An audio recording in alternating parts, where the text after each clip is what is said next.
नमस्कार दोस्तों, मैं चेतन राजपूत उड़ान आईसी एकेडमी के ई लर्निंग प्लेटफॉर्म में आप लोग का स्वागत करता हूं। आज मैं उपस्थित हुआ हूं, हमारे साथ जो खड़े हैं ओजस्वी कुमार पटेल जी, जिनका सिलेक्शन 2024 में लोक सेवा आयोग जो भर्ती परीक्षा होता है उसमें अभी परिणाम घोषित हुए हैं परसों। उनमें उनका सिलेक्शन सहकारिता विकास अधिकारी, सहकारी निरीक्षक, कॉर्पोरेटिव इंस्पेक्टर के रूप में हुआ है दोस्तों। उन्हीं की आज कहानी जानने के लिए आज हम उपस्थित हुए हैं। इनका दूसरा अटेम्प्ट था। पहले अटेम्प्ट में इनका प्री निकला, दूसरा अटेम्प्ट में उन्होंने बहुत कड़ी मेहनत की, प्री निकाले, फिर उसके बाद पहला मेंस दिए और पहला मेंस के बाद ये पहला इंटरव्यू था। और इनका मैं उड़ान आईसी एकेडमी में हार्दिक स्वागत करता हूं हमारे ई लर्निंग प्लेटफॉर्म में। और इनका स्वागत एक औपचारिक मात्र है क्योंकि ये हमारे यहाँ काम करते हैं। आज हमारे पब्लिकेशन डिपार्टमेंट में ये कंटेंट राइटर के रूप में काम कर रहे हैं और ये हमारे परिवार के सदस्य हैं। ऐसे तो जितने बच्चे हमारे साथ जुड़े हैं वो सब हमारे उड़ान परिवार के ही सदस्य होते हैं, क्योंकि हम उड़ान परिवार कहते हैं। हमारा उड़ान एक घर है। हम कभी भी किसी बच्चे को परिवार से अलग नहीं मानते हैं। जितने भी हमारे बच्चे हैं, अभ्यर्थी हैं, उड़ान से जुड़े हैं, वो चाहे प्रत्यक्ष तरीके से जुड़े हों या अप्रत्यक्ष तरीके से जुड़े हों, वो हमारे ही सदस्य हैं। वैसे ही हमारे एक बहुत करीबी दोस्त हैं, दोस्त के साथ हमारे परिवार के सदस्य हैं, जिनका सिलेक्शन आज सहकारिता विकास अधिकारी के रूप में हुआ है। उन्हीं की कहानी जानने का प्रयास करेंगे। चलिए दोस्तों, आपका फिर से मैं आपका स्वागत करता हूं। धन्यवाद सर। मैं ये पूछना चाहूंगा आपसे कि आपका जो शिक्षा का स्तर है, मतलब कहने का मतलब आप गांव में पढ़ाई किए होंगे या शहर में पढ़ाई किए, इंग्लिश मीडियम रहा, हिंदी मीडियम रहा, क्या संघर्ष के साथ आपने पढ़ाई किया? माता पिता जी का बैकग्राउंड क्या रहा कि माता पिता जी कहीं अच्छे थे कि मतलब आर्थिक स्थिति से अच्छे? क्योंकि कई ऐसे बच्चे होते हैं जिनके माता पिता कृषक हैं, लेकिन किसान के तौर पर कम खेत है तो उनका आय भी उतना नहीं है, लेकिन अपने बच्चे को बाहर भेजना उनके लिए कठिन हो जाता है। तो मैं आपके बारे में जितना जानता हूँ, आपने भी ऐसी संघर्षों की कहानी आपकी तो रही है, क्योंकि माता पिता के पास नहीं थे आर्थिक स्थिति, उसके बाद भी उनको आपको बाहर भेजे हैं, पढ़ाए हैं, और आज आपने साबित कर दिया कि उनका जो खर्चा किया गया पैसा या इमोशन या विश्वास गलत नहीं हुआ है। क्योंकि कई बच्चे मैं ये बदलना चाहूँगा, क्योंकि कई बच्चे ऐसे होते हैं कि आते तो हैं दोस्त पढ़ने रायपुर, लेकिन आए हैं पढ़ने के मकसद से, लेकिन उनकी परंपरा बदल गई। अब वो घूम रहे हैं। जैसे मेरे कहने का मतलब कोई भी बच्चा हो, जैसे कहने का मतलब वो आया पढ़ने के मकसद से तो उसको केवल पढ़ाई करना चाहिए, लेकिन वो घूम रहे हैं। तो आपका क्या स्ट्रेटजी रहा, घर की स्थिति क्या रही, शिक्षा कैसे प्राप्त की, वो थोड़ा सा आप बताते हैं हमें। सर, मैं बलौदाबाजार जिले के हरिणभट्टा ग्राम से आता हूँ। मेरा परिवार कृषि पृष्ठभूमि से है। मेरे पिताजी पहले सिलाई भी करते थे। हालांकि छोटा सा एक्सीडेंट हुआ तो उसके बाद वो भी सब्जी बेचने में शिफ्ट हो गए। और उसके बाद मेरा प्राथमिक शिक्षा गांव में हुआ है। साथ में 2 साल हॉस्टल में भी रहा हूँ। और उसके बाद फिर से गाँव आने के बाद 12वीं में मैं कोंडागांव जिला चला गया था। वहाँ मेरी दीदी के साथ रह के पढ़ाई कर रहा था। तो स्टार्ट से ही परिवार का मतलब मेरे दीदी जीजा जितने भी हैं, मेरे मौसी मौसा पुआ फूफा, सब उन्हीं के सहयोग से जो भी हुआ है। शुरुआत से ही जैसे मैंने पढ़ाई स्टार्ट की वैसे ही मम्मी पापा का स्थिति थोड़ा सा खराब हो गया। तो दीदी या लोग सहयोग? जी, उन्हीं का सहयोग से जो भी हूँ सर आज आपके सामने। हाँ, तो वही बताया ना, आपकी संघर्ष की कहानी मैं सुना हूँ। आप हमारे से जुड़े हुए हैं, 5-6 महीने से यहाँ काम कर रहे हैं। सुनने में आता है आप थोड़ा सा साय हैं, लेकिन पढ़ाई में तो इतने अच्छे हैं आप कि आज आप इस स्थिति में सहकारिता विकास अधिकारी हैं। तो आप जो भी आपका रहा वो शिक्षा का स्तर, जो प्राइमरी स्कूल था, मिडिल स्कूल था या हाई स्कूल था, तो उसमें पढ़ाई कैसा था आपका? आप एवरेज स्टूडेंट थे कि अच्छे स्टूडेंट थे पढ़ने में? सर, ऑब्वियसली मैं स्टार्ट से बहुत एवरेज स्टूडेंट रहा हूँ। और बिलो एवरेज रहा हूँ। और बहुत पहले हिंदी इंग्लिश गणित ये सब समझ नहीं आता था। तो मम्मी पापा लोग दीदी जी जब आते थे तो पूछते थे प्रश्न, तो नहीं बता पाता था। तो वो बोलते थे कि चल हमारे साथ चल, वहाँ पढ़ाएंगे अच्छे स्कूल में, ऐसा करके तो ले गए वहाँ पढ़ाने के लिए। और साथ ही में सर गांव में स्कूल में अच्छे से टीचर नहीं थे। तो बाहर ले गए पढ़ाने के लिए। कोंडागांव जिले के एक स्कूल में पढ़ा हूँ मैं। शासकीय boys higher secondary school Kondagaon में है, तो वहाँ से पढ़ा हूँ सर। और उसके बाद सॉरी सर क्या हुआ इसके बाद, स्कूल के बाद स्कूल कॉलेज। हाँ। उसके बाद मैंने अपना ग्रेजुएशन शासकीय महाप्रभु वल्लभाचार्य पीजी कॉलेज महासमुंद से किया है। कौन से सब्जेक्ट में किया? जी मैंने बीएससी में किया है सर। अच्छा। महासमुंद में आने का कारण भी ये था कि वहाँ रूम में मैं अपने सामाजिक वाले हॉस्टल में रहता था, वहाँ फ्री में रहने देते थे, इसलिए वहाँ जाना पड़ा सर। अच्छा। जी। उसके बाद मैंने तैयारी शुरू की कॉलेज के बाद से। एक महासमुंद में उस टाइम जॉइंट कलेक्टर के रूप में पदस्थ थे अनुपम भागवत सर। अच्छा। जैसे ही हमारा बीएससी का लास्ट परीक्षा हुआ तो उसी दिन एक जन दोस्त बोला हम लोग अब क्या करेंगे ऐसा करके। लोकेश्वर साहू नाम है उसका। तो फिर हम बोले चलो, वो बोला कि वो यूपीएससी करना चाहता था। तो जॉइंट कलेक्टर सर से चलो मिल के आते हैं ऐसा करके। तो मैं भी उसके साथ चला गया जी। तो फिर वे बताया कि हमको पूछे आपका कैसा कैसा बैकग्राउंड है ऐसा करके। तो वो बोले कि ऐसा यहाँ रूम में रह के, यहाँ महासमुंद में रह के या फिर अपने घर में इधर मस्ती वस्ती करते कॉलेज के साथ दोस्तों के साथ नहीं होगा।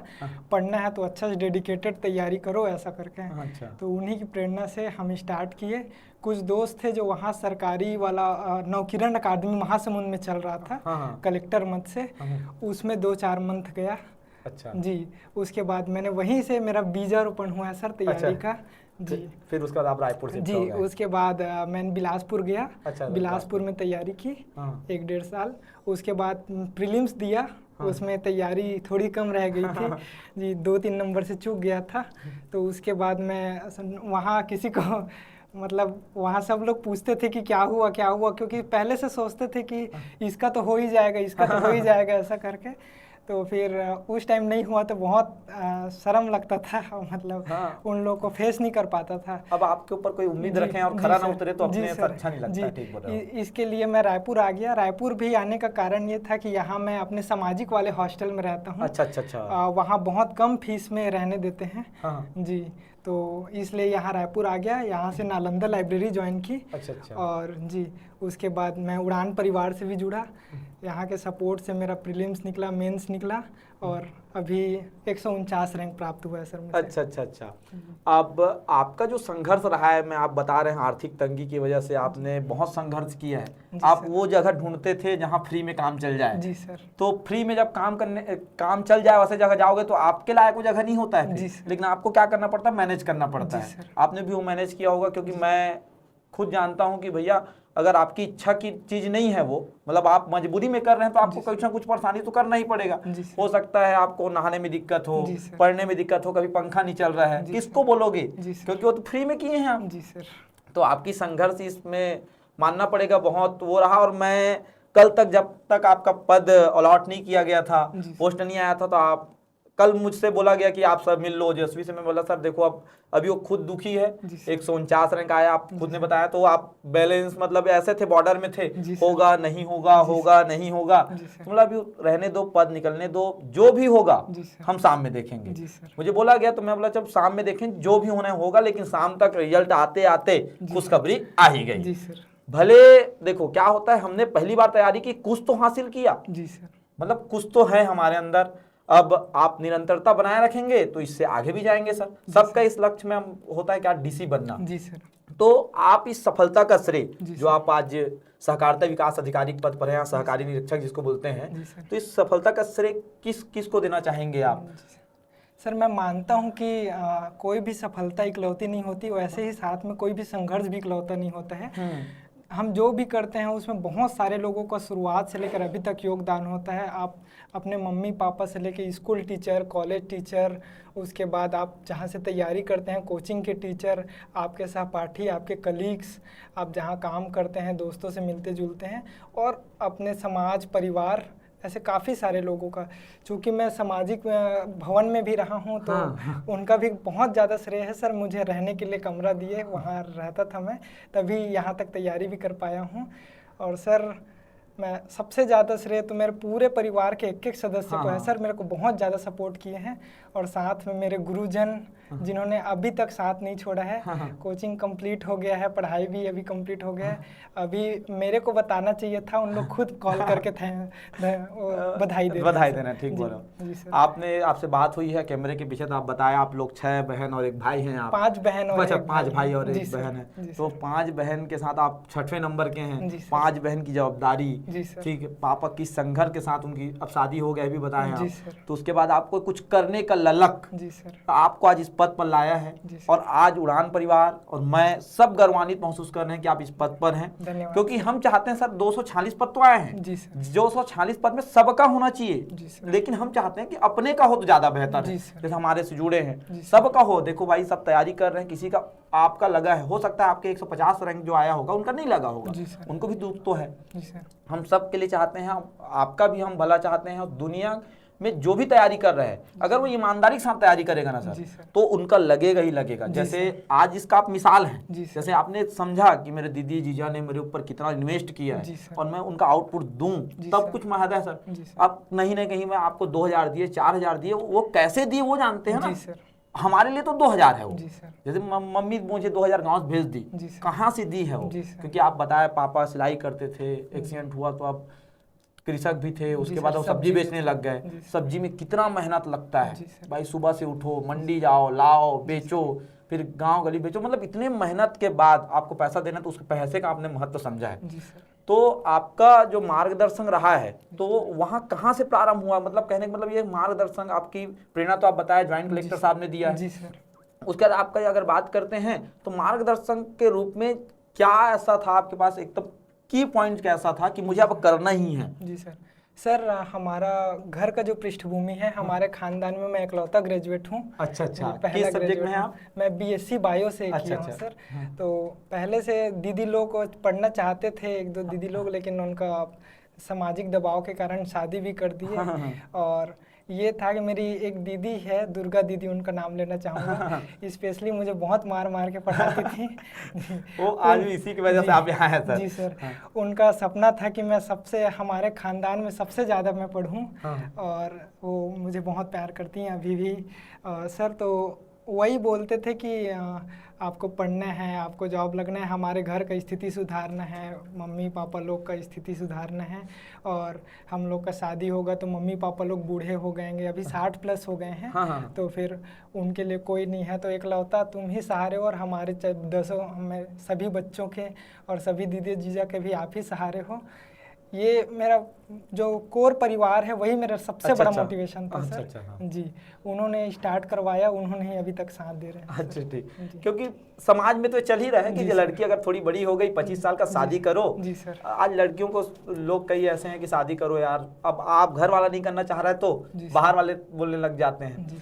ठीक, आपका जो ये सर तैयारी का जो जुनून था, आपने बताया कि दीदी थी, दुर्गा दीदी आपकी, उन्होंने मार मार के पढ़ाया, सीखा। अभी मैं जानना चाह रहा हूँ सर, जैसे पहले दिन रिजल्ट आया, पहले तो आप पद नहीं अलॉट हुए थे, रिजल्ट आया, आपने देखा कि मेरा तो 149 रैंक है सर। तो थोड़ा सा वहाँ संशय रहा होगा, क्योंकि लगता है कि भैया कैसे होगा, आप ओबीसी के डिग्री से आते हैं, तो मन में था कि हो सकता है, मन में भी था कि नहीं हो सकता है, बैलेंस था। मैं बीच में था, फंसा हुआ है तराजू, किधर झूलेगा पता नहीं। लेकिन कल जब अलॉट हुआ, कल ही अलॉट हुआ है, तो वो सबसे खुशी का पल रहा होगा आपके लिए। मतलब आप, मतलब मैं क्या ही बोलूं, मैं अगर बोलना चाहूं तो आपके पैर से जमीन खिसकने जैसा हो गया। अरे अरे हो गया मेरा, मैं खुश, मतलब है कि नहीं? तो ये खुशी को सबसे पहले किसको बताया आपकी, मतलब अच्छा हो गया मेरा, मैं अब अधिकारी बन चुका हूँ? सर पहले दिन जब रिजल्ट आया तो हम लोग का लास्ट इंटरव्यू था, तो ऑब्वियसली पता था कि उस दिन रिजल्ट आता है। आपका लास्ट दिन था जी। तो 10 बजे 11 बजे 1-1 मिनट 2 घंटे इतने बहुत सालों के बाद बीते हैं, ऐसा लग रहा था। बहुत बहुत भारी था। उसके बाद जैसे जैसे 11:50 11:55 आने लगा, मैं देख ही नहीं पाया, मैं तकिए के नीचे सर रख के सो गया एकदम। पता नहीं, बहुत ज़्यादा हार्ट बीट बढ़ गया था। मैं देख ही नहीं पाया अपना रिजल्ट। उससे पहले बहुत ज़्यादा एक्साइटेड था कि रिज़ल्ट आएगा ऐसा करके। उसके बाद फिर काफ़ी सारे कॉल्स आए, मैं उठा नहीं पा रहा था। फिर मैसेज में एक दोस्त का देखा कि आपका 149 रैंक आया है। तो फिर उसके बाद हम लोग मेरे दोस्त हैं मुरली पटेल, हम लोग साथ में रहते हैं। उनके साथ हम लोग रात भर कैलकुलेशन कर रहे थे कि इतना पोस्ट है, ये वो कैटेगरी कैसे आएगा नहीं आएगा, ऐसा करके तो रात भर उसमें बीत गया। फिर दिन में पता चला कि और कुछ लोगों से बात किए तो थोड़ा मुश्किल है, तो फिर काफ़ी निराश हो गया था, कल दिन भर निराश था जैसे आप जानते ही हैं जी। उसके बाद शाम को मैं सब्जी लेने बाज़ार चला गया था, तब काफ़ी कॉल आने लगे 8 साढ़े 8 के आसपास। तो एक मैम है जो मुझे नवकिरण अकादमी में पढ़ाई हैं, महासमुंद की पुष्पा मैम, तो उनका कॉल मैं सबसे पहले उठाया और उन्होंने बताया तू कैसे नहीं बोल रहा था, तेरा तो हो गया, क्यों नाराज था, क्यों परेशान था करके। तो बहुत ज़्यादा खुशी का पल था सर, वो मैं बता नहीं सकता, उसको एक्सप्लेन नहीं कर सकता। उसके बाद सबसे पहले मेरी मम्मी उठाई, कॉल किया तो उनको बताया, पापा को बताया, फिर पूरे परिवार को बताया सर।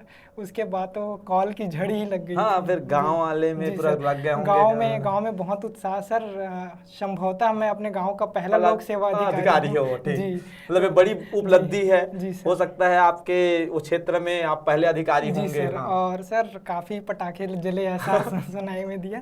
अभी गांव जाऊंगा तो सब लोग एक्साइटेड हैं सर, काफी वेट कर रहे हैं। हाँ ठीक है, आप सही बोल रहे हैं कि गांव में पहला कोई ऐसा लड़का है जिन्होंने आज ये काम कर दिखाया है, क्योंकि छोटा मोटा बात नहीं है, क्योंकि आपकी जो संघर्ष की कहानी है सर, आपने जो स्थिति बताई है आपने, क्योंकि पढ़ाई का नॉलेज होना, पढ़ना, मन में रखना, वो सब अलग चीज है, लेकिन कहीं दूसरे जगह जाके पढ़ना एक अलग ही संघर्ष है सर। और आपका जब पैसा कम हो जी सर, घर वाले के पास नहीं है, आप जीजा को मांग रहे हैं, कैसे मांगे, क्योंकि जीजा है मेरे, लेकिन उनके परिवार है, 2000 मुझे चाहिए सर, 1000 चाहिए सर, मतलब एक संघर्ष तो रहता है।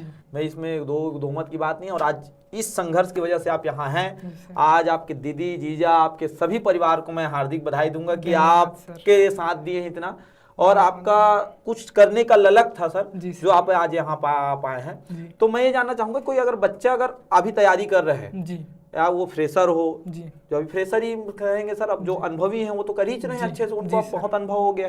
फ्रेशर कोई बच्चा अगर करना चाहता है, उनको 1-2 अटेम्प्ट में अगर निकालना है, तो आप क्या उनको ऐसा राय देना चाहेंगे कि वो ऐसा करे तैयारी?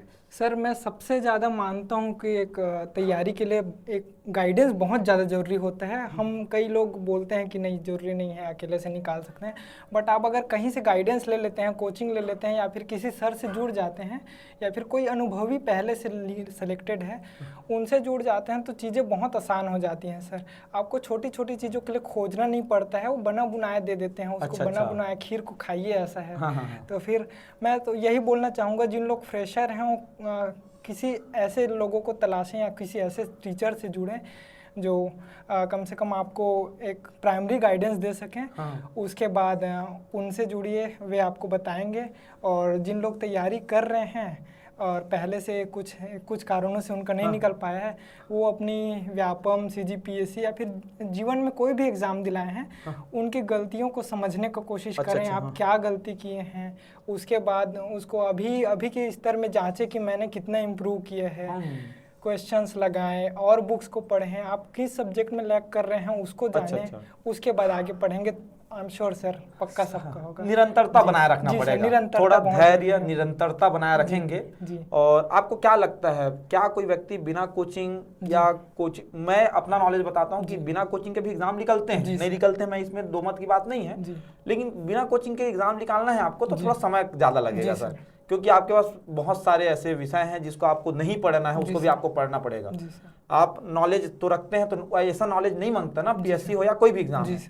तो क्या आपको ऐसा लगता है कि बिना पेपर, मतलब बिना कोचिंग के आप 1-2 साल में एग्जाम निकाल सकते हैं, कि आपको एक बार कोचिंग कर ही लेना चाहिए? जी सर। जैसे मैं अभी रिसेंट में आपको बता रहा हूँ, मैं हमारी निशा ठाकुर जी से मिला, तो उन्होंने कहा कि उड़ान का जो नोट्स था सर हमारा, वो इतना मस्त था, उससे ज्यादा वो पढ़ी नहीं है। मैं उनको प्री भी पढ़ाया हूँ, मेंस भी पढ़ाया हूँ, मैं 2 सब्जेक्ट पढ़ाता हूँ। तो इकोनॉमी में मेंस पढ़ाया था उनको, प्री में संविधान पढ़ाया था। तो उन्होंने बोला सर इकोनॉमी से ज्यादा तो मैं उससे ज्यादा मैं कुछ पढ़ी नहीं हूँ, और जो डेटा आपने बताया था कि हाँ सर अपडेट करना है, वहाँ अपडेट कर दिए। जैसे जो सर और है, हिंदी वाले सर हैं, जो इतिहास वाले सर है, जो बताए हैं सर वही पढ़े। तो आपको क्या लगता है कि बिना कोचिंग किए हो सकता है ये चीज? हो तो सकता है, लेकिन क्या आपकी राय है कि 1 बार में हो जाएगा, 2 बार में होगा, कि व्यक्ति को एक बार कोचिंग कर ही लेना चाहिए संघर्षों के साथ भी, अगर पैसा कम है तो भी?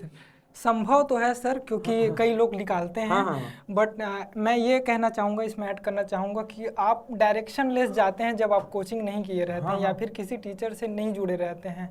तो आप एक बार कहीं से जुड़ जाते हैं तो आपको छोटी छोटी चीज़ों के लिए खोजना नहीं पड़ता, या छोटा छोटा चीज़ जो आपको पता होनी चाहिए उसके लिए आपको ढूंढना नहीं पड़ता, परेशान नहीं होना पड़ता है। तो ये जितना कम परेशान होंगे उतना वो आपके तैयारी में उस समय को, उस ऊर्जा को लगाएंगे। अच्छा अच्छा जी, तो इसलिए मैं मानता हूँ सर कि आप गाइडेंस बहुत ज़्यादा ज़रूरी होता है।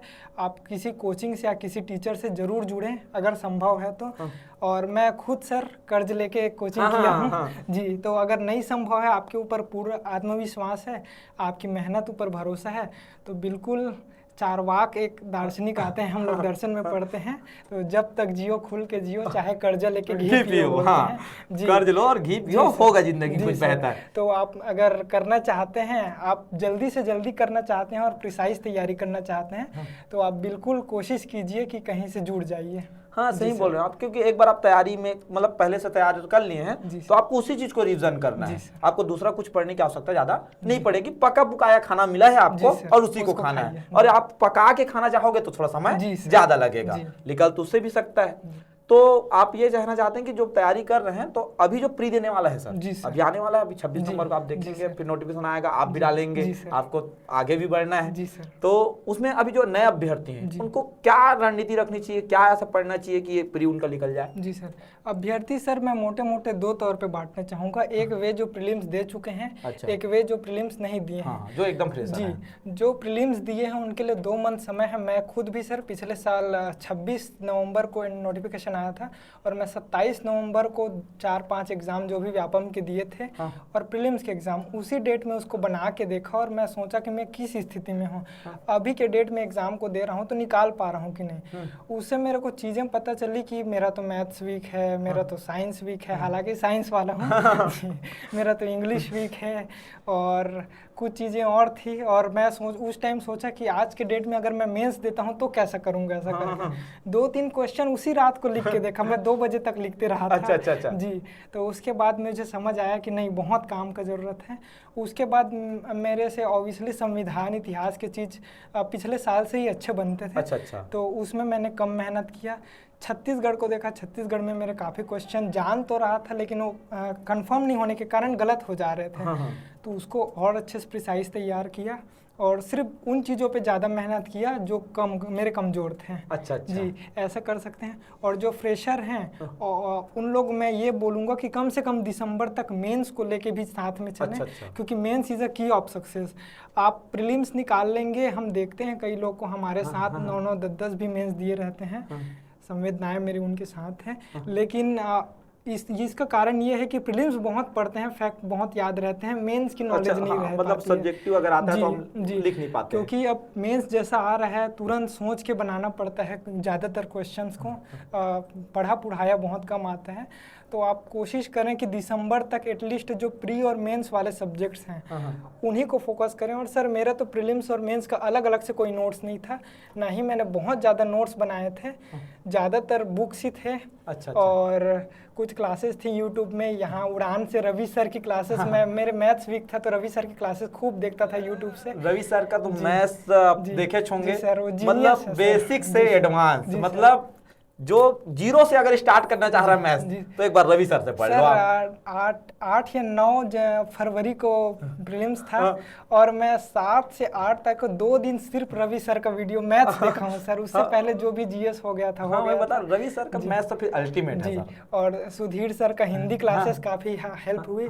और सर अनु मैम, आप लोग के सर हम देखते थे यूट्यूब में वीडियो डालते थे, उसको हम खाना बनाते ईयरफोन लगा लिए और देख रहे हैं ऐसा क्या चल रहा है। सर जनरली खाना बनाते बनाते सब्जी काट देते हम उसको लगा देते थे और देखते थे सर उसको, तो उसे काफ़ी ज़्यादा मतलब मैं बता नहीं सकता सर, छोटी छोटी चीजें हैं लेकिन बहुत सारी चीजें हैं वो जो इसको आप छोटे से चीज में आप संजो के नहीं रख सकते हैं। वो बड़ा बेहद है, बहुत संघर्ष रहा है तब जाके आप यहाँ आज खड़े हैं। तो सर इससे पहले आप कोई और एग्जाम दिए थे जिसमें आप सिलेक्शन के करीब रहे होंगे, जहाँ से नाराजगी मतलब थोड़ा नाराज हुए, निराशा मिली होगी? जी सर मैं कॉलेज में था तो मेरा 21 साल लास्ट होने वाला था, तब मैंने एयरफोर्स का एग्ज़ाम दिया था, वो मेरा लास्ट अटेम्प्ट था। और वाई ग्रुप में, बायो ग्रुप वाला हूँ तो फिर वो पहला टीयर निकल गया था। अच्छा। लेकिन सेकेंड टीयर में जब मेरा आधार कार्ड में मेरा ओजस्वी कुमार लिखता हूँ मैं, और आधार कार्ड में ओजस्वी कुमार पटेल लिखा था, तो मुझे घुसने नहीं दिए थे सेकेंड टीयर में जी। तो वहाँ से थोड़ा सा बहुत गट फीलिंग आया कि अरे यार गया करके पहले सुधारा जाए इसको, बोला आपको। तो मैंने तुरंत उस पहले दूसरे दिन जाकर आधार कार्ड सुधरवाया। उसके बाद सर अपेक्स बैंक का एग्ज़ाम था, हाई कोर्ट का एग्ज़ाम आया था, और साथ ही में अभी आबकारी और कुछ एग्जाम्स थे जिसमें 4-4, 5-5 नंबर से क्लोजिंग से चूके, मतलब असफलता मिली है जी सर बहुत। तो उसमें दुख तो हमेशा होता था, लेकिन साथ में किसी न किसी पहचान वाले का हो जाता था तो खुश भी होते थे। सर चलो हुआ है तो अपना भी होगा कल, हमारे साथ बैठने वाले का हुआ है तो हमारा भी हो जाएगा कर। तो मतलब ये पहला आपका लो पल सरकारी पद है आपका ये, मतलब बाकी आपको असफलता मिला, लेकिन असफलता मिलना एक लाभ भी है सर, उससे कुछ सीखने को मिलता है, लर्निंग है वो। तो जैसे मैं गाड़ी चलाना सीखा तो हो सकता है मैं 2 बार गिरूं, तो तीसरे बार गाड़ी तो अच्छे से मैं चला ही लूंगा। तो हो सकता है कि भाई 4-5 एग्जाम दिए आप तो उसमें असफल नहीं है, उसको कुछ ना कुछ आप क्या किए हैं, सीखे हैं। ठीक है सर, इनकी संघर्षों की कहानी मैं आपके सामने आज प्रस्तुत किया था। ये आज उड़ान परिवार के सदस्य हैं, और आज हम सब सदस्य गर्वान्वित महसूस कर रहे हैं कि ओजस्वी कुमार पटेल जी आज हमारे साथ हैं, और आज वो सहकारी निरीक्षक के पद पर, जिसको सहकारिता विकास अधिकारी के रूप में जाना जाता है, आज उस पद पर वो चयनित हुए हैं। मैं फिर से उनको हार्दिक शुभकामनाएं देता हूं इस पद के लिए सर, धन्यवाद।